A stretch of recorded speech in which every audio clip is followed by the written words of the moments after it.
ఏ features வேணுமா அது இருக்கு. ஆப்பிள் ஓஎஸ் வேணுமா அது இருக்கு. లాక్స్ వేணுమా అది ఇరుక్కు. టెక్నోపోవా కర్వ్‌కి సక్సెసర్‌గా టెక్నోపోవా కర్వ్ 2 ఫిబ్రవరి 13న ఇండియాలో లాంచ్ అవబోతుంది. ఆ మొబైల్ సక్సెస్ అయింది. మరి ఈ మొబైల్ కూడా సక్సెస్ అవుతుందా? 8000 ఎంఏహెచ్ బ్యాటరీ ఇచ్చినా కూడా చాలా లైట్ వెయిట్ అని క్లెయిమ్ చేస్తున్నారు. మీరు కాల్స్ మాట్లాడుతున్నప్పుడు బ్యాక్‌గ్రౌండ్ నాయిస్‌ని ఏఐ ద్వారా రిమూవ్ చేయగలుగుతుంది. ఈ ఫోన్ గురించి అందరూ రాంగ్‌గా చెప్తున్నారు. అసలు నిజాలేంటో ఇప్పుడు మాట్లాడుకుందాం. టెక్నోపోవా కర్వ్ లాగానే ఈ మొబైల్ యొక్క బ్యాక్ సైడ్ డిజైన్ అయితే యూనిక్ గా మెయింటైన్ చేశారు.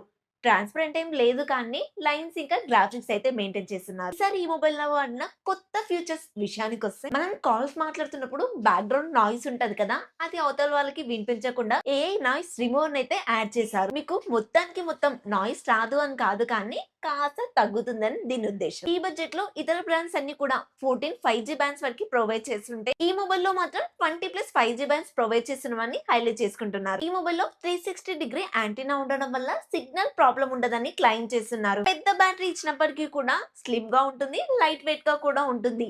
2 డేస్ వరకు బ్యాటరీ బ్యాకప్ వస్తుందని స్టాట్స్ చూపిస్తున్నారు. ఇవి ఈ మొబైల్ లో కీ ఫీచర్స్. ఇక రెగ్యులర్ ఫీచర్స్ విషయానికి వస్తే ఫస్ట్ డిజైన్ ఇంకా బిల్డ్ క్వాలిటీతో స్టార్ట్ చేద్దాం. ఫ్రంట్ వచ్చేసి 3D కర్వ్డ్ డిస్ప్లే అయితే ఇస్తున్నారు.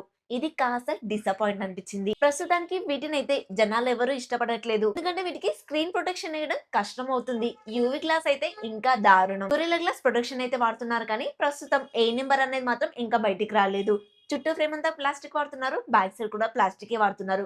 కానీ చూడడానికి మాత్రం చాలా బాగుంది. బ్యాక్ సైడ్ కెమెరా డిజైన్ విషయానికి వస్తే లాస్ట్ టైం వర్టికల్ గా ఇచ్చారు. ఈసారి దాన్ని కాస్త మార్చి ట్రయాంగిల్ షేప్ లో అయితే తీసుకొచ్చారు. బాటమ్ లో వచ్చేసి పోవో అని బ్రాండింగ్ అయితే మెన్షన్ చేశారు.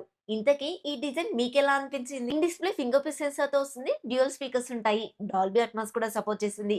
IP64 వాటర్ రేటింగ్ మాత్రమే వస్తుంది. నీళ్ళలో ముంచే పని అయితే అస్సలు పెట్టుకోకండి. ఎన్ఎస్సి సపోర్ట్ చేస్తుంది. ఐఆర్ బ్లాస్టర్ కూడా ఉంటుంది. వైఫై 6, బ్లూటూత్ 5.4 టెక్నాలజీతో వస్తుంది. అలాగే యూఎస్బీ టైప్ సి 2.2 టెక్నాలజీతో కూడా వస్తుంది. థిక్నెస్ విషయానికి వస్తే వీళ్ళు 8 mm థిక్నెస్ లోపే అంటున్నారు. నేను అనుకునేది ఏంటంటే 7.8 కానీ 7.9 mm థిక్నెస్ కానీ ఉంటుండొచ్చు అనుకుంటున్నాను. ఎందుకంటే బయట రివ్యూస్ అవి చూసినప్పుడు అంత స్లిమ్ అనిపించలేదు, అంత బల్కీ కూడా అనిపించలేదు. వెయిట్ కూడా 195 అలా అనిపిస్తుంది. ఎందుకంటే వాళ్ళు 200 లోపే వెయిట్ ఉంటుంది అని చెప్తున్నారు కాబట్టి. ఇంత పెద్ద బ్యాటరీ ఇచ్చినప్పటికీ కూడా ఇంత తక్కువ వెయిట్ లో రావడం అనేది ఒక గుడ్ థింగ్ అనే చెప్పొచ్చు. అది కూడా టెక్నో లాంటి చిన్న బ్రాండ్స్ లో. ఇందాకటి నుంచి పెద్ద బ్యాటరీ అని మొత్తుకుంటున్నాను కదా, ఆ బ్యాటరీ సైజ్ ఏదో కాదండి. 8000 ఎంఏహెచ్ బ్యాటరీ, అలాగే 45 వాట్ పవర్ చార్జర్ అయితే సపోర్ట్ చేస్తుంది. బాక్స్ లోనే ఇస్తున్నారు. బ్యాటరీ ఫుల్ అవడానికి 1 అవర్ 30 మినిట్స్ టైం తీసుకుంటుంది. నార్మల్ యూజర్స్ అనుకోండి ఈజీగా 2 డే వాడేసుకోవచ్చు. హెవీ యూజర్స్ అనుకోండి నైట్ వరకు వస్తుంది. కొత్త వాళ్ళకైతే స్టార్టింగ్ లో నేను ఎవరో మీకు చెప్పలేదు కదా, నేను మీ ప్రియాంక, మీరు చూస్తుంది ప్రియాంక టెక్ న్యూస్. మన ఛానల్ జెన్యూనిటీ మాత్రం రేపు ఒక 1 lakh సబ్స్క్రైబర్స్ ఉన్నా కూడా అస్సలు తగ్గదండి. క్వాలిటీ పెంచాలి. క్వాలిటీ మీరు ఇంకా ఎక్స్పెక్ట్ చేస్తున్నట్లయితే కనుక కొత్త వాళ్ళు మన ఛానల్ ని చూస్తే సబ్స్క్రైబ్ చేసుకోండి చాలు. 5 పాయింట్స్ మర్చిపోవద్దు, అలాగే లైక్ చేసేసేయండి. 6.78 ఇంచెస్ కి సంబంధించిన 3D కర్వ్డ్ AMOLED డిస్ప్లే అయితే వాడుతున్నారు. 144 Hz రిఫ్రెష్ రేట్ అయితే సపోర్ట్ చేసింది. 1.5K రిజల్యూషన్ తో వస్తుంది. 1300 స్పీక్ బ్రైట్నెస్ కలిగి ఉంటుంది. HDR కూడా సపోర్ట్ చేస్తుంది. 2300 Hz PWM డిమింగ్ తో రావడం వల్ల నైట్ టైం మొబైల్ వాడినా కూడా కళ్ళకంత స్ట్రెయిన్ ఉండదు. ఓటీటీ కంటెంట్ అంతా కూడా ఫుల్ హెచ్డీ లో చూడొచ్చు. మీకు కంటెంట్ చూడడానికి ఈ డిస్ప్లే అయితే చాలా బాగుంటుంది.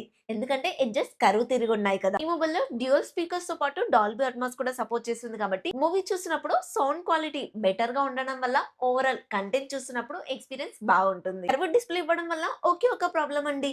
డిస్ప్లే ప్రొటెక్షన్ కోసం యూవీ గ్లాసులు వాడతారు కదా, యూవీలో ఉండే గ్లూ వల్ల మీరు ఫ్యూచర్ లో గ్లాస్ రిమూవ్ చేయాలనుకున్నప్పుడు ఏకంగా డిస్ప్లేనే బయటకు వచ్చేస్తుంది. అలా కాకుండా నార్మల్ షీట్స్ వాడారనుకోండి ప్రొటెక్షన్ ఉండదు. ఎలా చూసుకున్నా మీకే ప్రాబ్లం. సరిగ్గా మేనేజ్ చేసుకోవడం వస్తే చాలు, ఇది పెద్ద ప్రాబ్లమే అనిపించదు. డైమెన్సిటీ 7100 ప్రాసెసర్ తో వస్తుంది. 6 నానోమీటర్ మీద బిల్డ్ అవుతుంది. LPDDR4X RAM technology, UFS 2.2 memory టెక్నాలజీతో వస్తుంది. Android 16, iOS 16 తో వస్తుంది. ఏ ఫీచర్స్ వేணுమా అది ఇరుక్కు. ఆపిల్ ఓఎస్ వేணுమా అది ఇరుక్కు. లాక్స్ వేணுమా అది ఇరుక్కు. అదిదా సార్ ఈ ప్రాసెసర్ యొక్క స్టామినా. బేసికల్లీ ఈ మొబైల్ లో ఉన్న స్పెక్స్ అన్ని కూడా ఇన్ఫినిక్స్ నోట్ ఎడ్జ్ నుంచే తీసుకున్నవే కాబట్టి దాని ప్రకారంగా 3+5 ఇయర్స్ అప్డేట్స్ అయితే ఎక్స్‌పెక్ట్ చేయొచ్చు. వీళ్ళకి ఎప్పటినుంచో యాపిల్‌లో ఉండే ఐఓఎస్‌ని కాపీ చేయడం అలవాటే. ఇప్పుడు ఐఓఎస్‌లో ఉన్న గ్లాస్ సిమ్‌ని కూడా కాపీ చేశారు. సో మీకు తక్కువ బడ్జెట్‌లోనే యాపిల్ ఎక్స్‌పీరియన్స్ ఇయ్యడానికి ట్రై చేశారు కానీ దీని ప్రాసెసర్ అంత సీన్ లేదు. దీంట్లో మీకు 20+5G బ్యాండ్స్ ఉంటాయి. సిగ్నల్స్‌కి కూడా అస్సలు ప్రాబ్లమ్ ఉండదు. కెమెరాస్ విషయానికొస్తే back side triple camera setup లాగా కనిపించినప్పటికీ కూడా డ్యూయల్ కెమెరాస్ కూడా కాదండి. సింగిల్ కెమెరా మాత్రమే అనుకోవాలి. ఎందుకంటే secondary camera 2 MP depth censor ఇస్తున్నారు. అది పెళ్లి కూతురికి తోడు పెళ్లి కూతురులాగా అవసరం ఉన్నప్పుడు వస్తుంది, వెళ్ళిపోతుంది తప్ప ఈ 2 ఎంపీ వచ్చేసి డెప్త్ సెన్సార్. దీనికి పెద్దగా పనైతే ఉండదు. మెయిన్ కెమెరా వచ్చేసి 50 ఎంపీ ఏఐ కెమెరా అంటున్నారు. ఓఎస్ అయితే సపోర్ట్ చేయదు. ఫ్రంట్ వచ్చేసి 13 ఎంపీ కెమెరా ఇస్తున్నారు. ఫ్రంట్ కెమెరా బ్యాక్ సైడ్ ఉన్న మెయిన్ కెమెరా వచ్చేసి 4K 30 ఐపీఎస్ వరకు మాక్సిమం వీడియో రికార్డ్ చేయొచ్చు. కెమెరా డిపార్ట్మెంట్ విషయానికి వస్తే పర్లేదు, డీసెంట్ గానే ఉంటుంది. బడ్జెట్ లో టెక్నో నుంచి ఈ మొబైల్‌లో అయితే డీసెంట్ పర్ఫార్మెన్స్ అయితే కనిపిస్తుంది. చాలా ఫిల్టర్స్ ఉంటాయి. లైవ్ ఏఐ ఫిల్టర్స్ కూడా ఉంటాయి. కెమెరాస్‌ని హైయెస్ట్ ప్రియారిటీ కింద పెట్టుకొని ఈ మొబైల్ మాత్రం చూస్ చేసుకోకండి. ఎందుకంటే దీంట్లో ఓఎస్ సపోర్ట్ లేదు కాబట్టి. ప్రైస్ విషయానికొస్తే ఈ మొబైల్ ఫిబ్రవరి 13న ఫ్లిప్‌కార్ట్ ద్వారా ఇండియాలో లాంచ్ అవబోతుంది. వాలెంటైన్స్ డేకి 1 డే ముందైతే ఈ మొబైల్ లాంచ్ చేస్తున్నారు. Maybe boyfriends girlfriends కి, గర్ల్ ఫ్రెండ్స్ బాయ్ ఫ్రెండ్స్ కి గిఫ్ట్ ఇవ్వడానికి తీసుకొస్తున్నారో ఏమో. ఇక్కడ వీళ్ళు హైలైట్ చేస్తున్న దాని ప్రకారంగా అండ్ ఇప్పుడు RAM and ROM configurations prices పెరిగిన దాన్ని బట్టి చూసుకున్నట్లయితే ఈ మొబైల్ ప్రైస్ 18,000 ప్రైస్ బ్రాకెట్ లో అయితే రావాలి. చూద్దాం. లాస్ట్ ఇయర్ తో కంపేర్ చేస్తే చిన్న చిన్న ఇంప్రూవ్మెంట్స్ అయితే కనిపిస్తున్నాయి.